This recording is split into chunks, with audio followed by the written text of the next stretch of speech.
Good morning, everybody. Good morning.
To do anything, we're not.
Good morning, everyone. Happy Monday and welcome to the 2021 school year.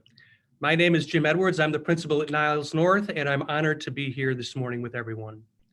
As I speak, members of the class of 2024 are just now entering the respective driveways of our schools to pick up their books and goodie bags. This is a formative time that offers both trepidation and excitement for our students, especially in the context of the pandemic. I want to thank our support staff and all of our team members who helped put this together at both of our schools.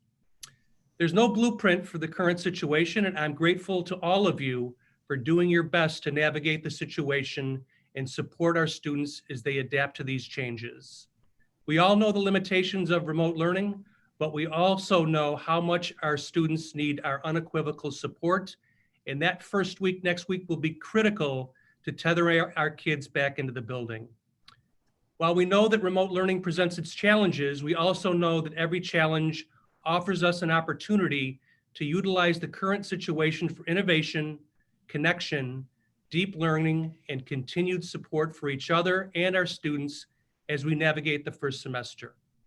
As a district, we have an opportunity to be at the vanguard of remote learning and best meet our students' needs. We are truly all in this together. Most importantly, I want to wish your family and you the best of health as we work into the 2021 school year. I'm looking forward to a great year with everyone, and it's my honor to introduce my colleague, Dr. Karen Ritter, principal at Niles West. Thank you. Thank you, Dr. Edwards. I'm going to keep it short and sweet. Good morning, D219 faculty, staff, admin, and board members. My name is Karen Ritter, and I'm honored to be starting my second year as principal of Niles West High School, working with all of you. I am so excited to be back, and I'm so glad that you are back. I am wishing everyone an amazing week and best wishes for a wonderful school year. And now I'd like to introduce you to Dr. David Coe, District 219 Board President. Thank you, Dr. Ritter and Dr. Edwards. I just want to first start off by welcoming everybody back to District 219, and especially those new members that are joining us.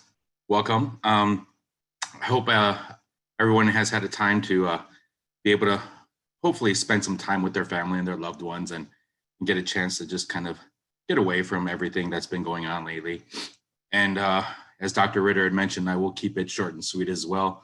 And wanted just to reassure everybody that As we face many challenges, both professionally and personally, I want to reassure everybody that we will keep communicating and make sure that we make a more conscious effort to keep that communication with every one of our stakeholders, from our students, our parents, each other, and staff, and admin, and the Board of Education as well.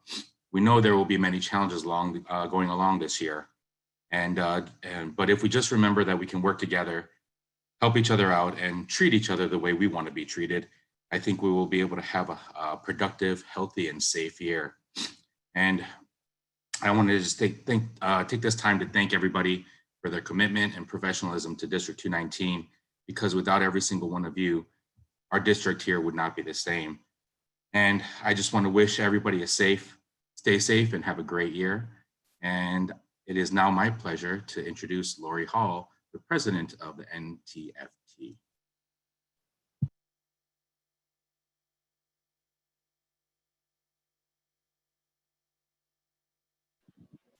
Thank you, Dr. Coe. A couple of issues to clarify. First, yes, I know I have COVID hair, and no, I do not color it, but thank you for asking.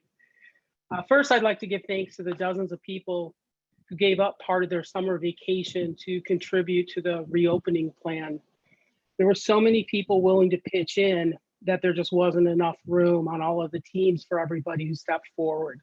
I can't possibly name them all here because there were so many, but you know who you are, and thank you.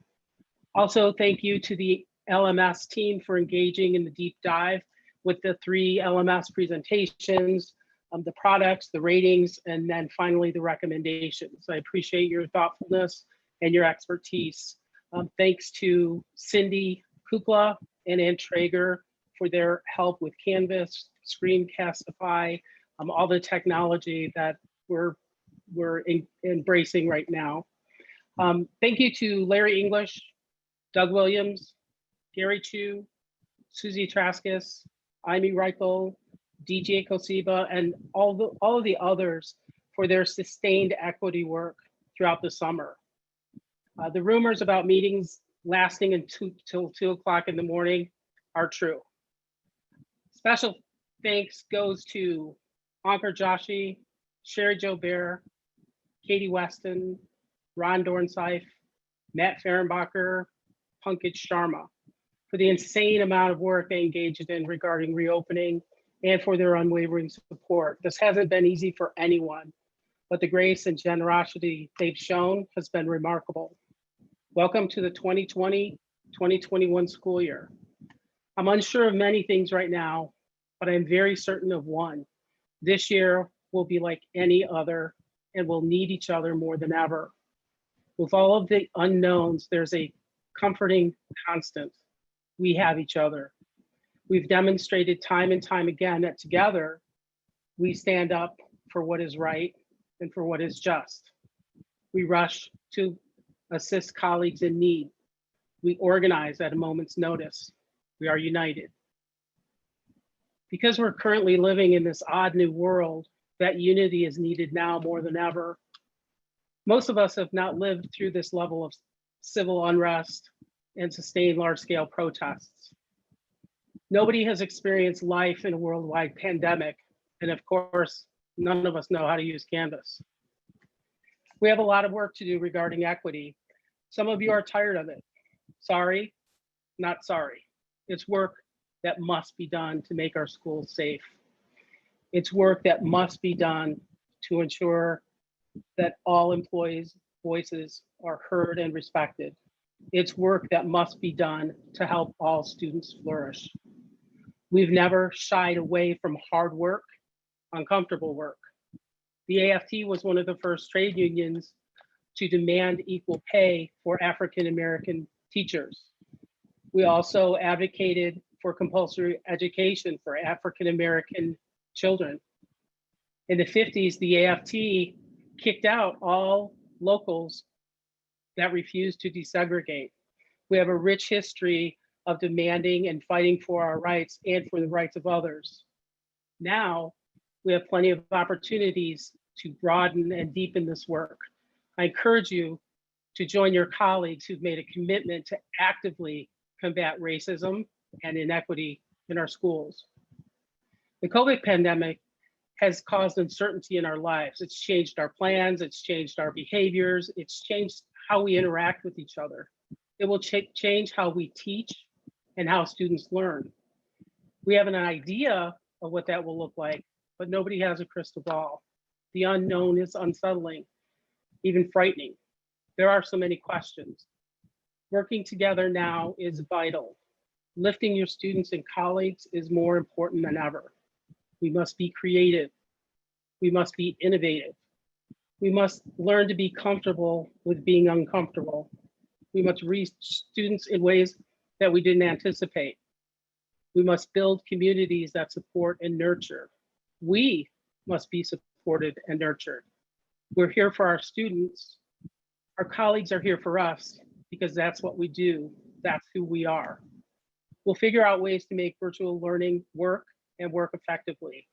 We have the resources, we have the support, we have the grace from the administration, but most importantly, we have each other. Thank you. Next will be Caitlin Sweeney, the president for support staff.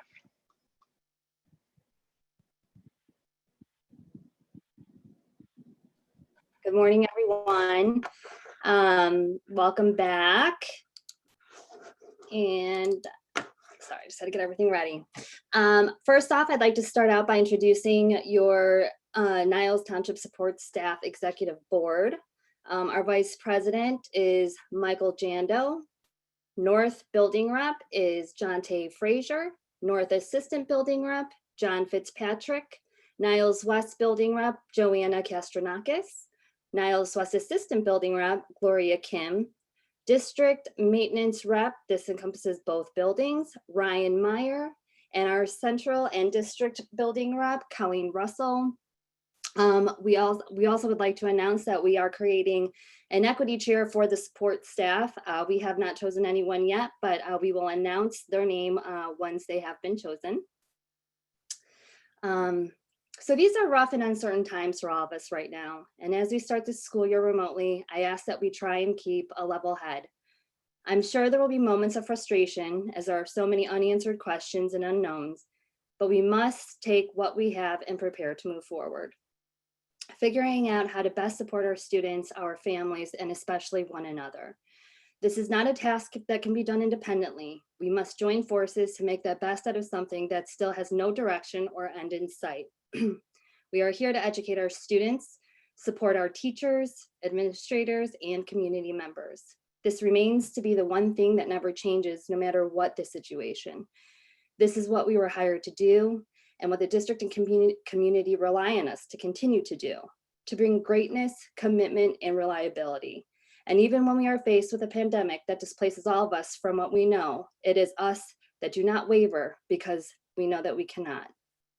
The only option is to give the very best that we can. I would like to take a moment to recognize the Board of Education and our superintendent. Our Board of Education approved our superintendent's recommendation for remote learning throughout the first semester. A few things I recognize to be grateful for with this decision are: 1, the safety of our students; 2, the safety of our staff; and 3, keeping all bargaining unit members whole, meaning benefits and wages staying intact. These things show that our Board of Education, the superintendent and his team care about us and value what we do for our district. They recognize the greatness we bring, even during critical times that the world faces. It all starts with us. Let's take this time, as challenging as it may be, and make it into something positive. Let's look back later on in years and be able to say, we did this. It is an honor, as always, to work side by side with such an amazing group of professionals. I hope everyone is staying safe and healthy during these times, and let's make it a great year. And now I'd like to turn it over to our superintendent, Dr. Stephen Asoye. Thank you, Caitlin. And good morning, everyone. And to all of our new teachers, staff members, and administrators, welcome to District 219. And of course, welcome back to all of our returning teachers, staff, and administrators. I would like to announce our board members as they join us in celebrating the onset of this new school year. Dr. David Coe, our board president; Joe Manrique, our board vice president; Joe Noack, our board secretary; James Becker, our board secretary pro tem, Naima Abraham, board member, Rebecca Abraham, board member, and Richard Ivanitz, board member. Now, this year, we did a lot during the summer. So I'd like to go through and thank everyone for what they've done. We had a limited program for this summer in our summer school. Thank you to Todd Bowen and Tim Ortman for their work with our summer school program, and to all of the teachers that provided support to our students as coaches with their IBHS classes. Thank you to our athletic directors and coaches for their work with the phase-in programs for our athletes and for their work as they build the fall program based on IHSA, IDPH, ISB, and the governor's office. There have been people working in our buildings throughout this time. Believe it or not, they have been there and will continue to do so while we are in remote learning. Thank you to our buildings and grounds crew for ensuring that our physical plants will be ready at a moment's notice for any phase-in that could take place. And also for the work to support the construction that took place this summer. Many things happened at Central, West, and North, but here's just a sample. At North, they have new science labs just waiting for the students to come back. And the final window replacement took place. And at West, also waiting for students, is the renovated foods room. And at Central, also waiting for students, are the upgrades to their entrance. Thank you to technology. Our technology team has been working to ensure we are ready for remote learning. They've increased our bandwidth so that we can be ready for the technology to support all of you when you return to in-person learning. And they've been working on our LMS, Canvas. The tech team wanted to make sure that it was ready to go, and it is. In the realm of technology, also, I believe all of our teachers should now have a laptop. Also, all of our students should have a Chromebook. The distribution of Chromebooks for our freshmen has taken place. Security has been on site as well, and they're there to make sure that they can direct people who come to our buildings where they need to go, or more important, who to call. Transportation and food service were instrumental in providing free breakfasts and lunches to our students in the spring, and our food service continued with a food program throughout the summer. We know that there has been an impact on our families, and we will continue to develop ways to support our families as the pandemic has a huge economic impact in the area. The township food pantry has reported increases in the number of people it serves. Our special education administrators and teachers have been on deck throughout the summer as they build out the new facility for the Bridges program. Also, just waiting for students to come back. Thank you to our administrators and support staff as well, who worked throughout this summer to make sure we dot our I's and cross our T's, that we plan for this day and this school year. The planning for this day, as you heard, is unlike any year we have seen in education. The ever-changing landscape about what we understand about COVID-19 and the changing guidance has made this quite challenging. Throughout the summer, there were teams of people who joined in preparation for the guidance. Thank you for taking your time this summer to do that. And thank you to all of you on the equity teams on both campuses for your work this summer in preparation for the goals that our buildings and district will have for the school year. And of course, thank you to the board who has supported us with remote learning for the first semester, as you had heard, and to my team and cabinet for everything that they've done to help orchestrate all of this together, along with the union and everybody else. Thank you to the action planning teams for finalizing the last steps of the strategic plan. More information will come from all of your work, and we are working with Hanover Research to determine the metrics at this point. So thank you, everybody. And as you can see, this summer, work does not stop. We are very busy in preparing for a successful school year, as I know many of you have been at your homes. As we enter into this new school year, I know that I have established a trend of talking about traveling and relating it to the school. Prior to the pandemic, I had the opportunity to travel to Tokyo and Taipei just before Asia and coronavirus hit the news. Prior to that, in the summer of 2019, I was in Rome and Paris. I've been fortunate to travel and have many choices of places to focus on for my speeches. But this year I want to focus on traveling during the pandemic. And yes, I said during the pandemic. Why talk about the places that may be out of reach for us for quite a while? The days of Asia, Europe, Latin America, various places around the globe are all on hold. So instead, I'll focus on traveling with the looming threat of COVID-19. Throughout the spring and the summer, my traveling had to be localized. I had no choice but to safely explore my own area on the north side of Chicago. I ventured out for more walks than ever before. I walked through Lincoln Park and saw nature come to life from the spring to summer, unlike ever before. Who knew that in the middle of the city, you could be like Aldo Leopold and experience nature at its finest in the middle of this dense population? I was seeing nature open up to the warmth of the year. Wildflowers, fish, goslings, ducks, and trees all started to flourish and bloom. I saw parts of the city free of traffic and litter. I heard the buzz of nature rather than the buzz of cars and trucks and overhead planes. I traveled into a world that always existed in front of me and around me, a world only steps from my door. I had to break free from my box where I placed meaning about travel having to be elsewhere. I was on a cycle year after year after year, summer, spring, and winter breaks were time to go away. Where was I going to go? It was predictable and like clockwork. I lost sight of appreciating what was at my fingertips, and I lost the ability to stop for a moment to even rethink what I was doing. Then the pandemic shook my world in so many ways. Being shook by the pandemic is also true for the start of this year. I still find that I get trapped in my mindset of what school was like before the pandemic and how to mimic that as best as possible in my own current situation.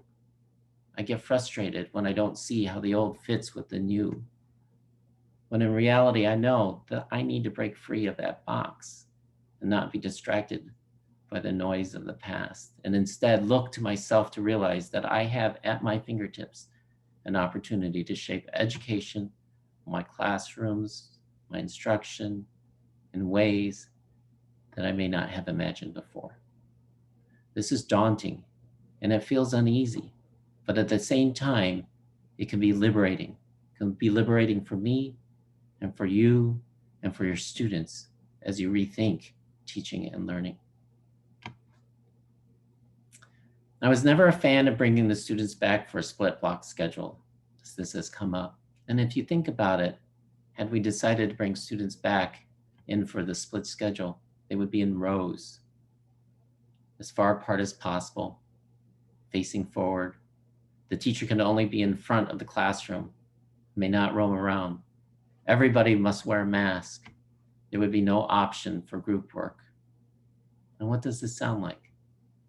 This is like in-school suspension every day, every period.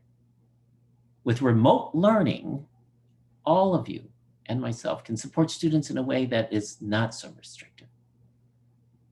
Yes, I understand the social, emotional piece to this. But for right now, we need to think in a different way. And aside from the content, this means that we will have to develop ways to work with our students and our youth unlike ways that we've ever done before. So all of you, please join me as we travel together through this unknown territory and act as pioneers, developing a new system for teaching and learning, breaking free from our box and supporting our students through these challenging times for them and for their families. I am so thrilled to be back. I know that you will do amazing things.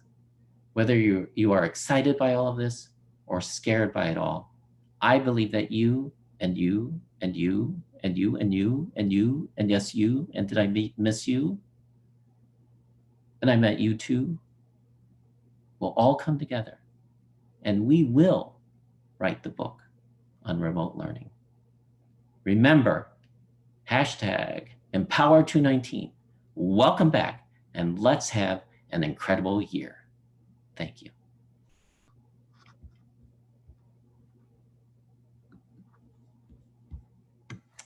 And with that, that concludes our district program in the morning and our welcome back.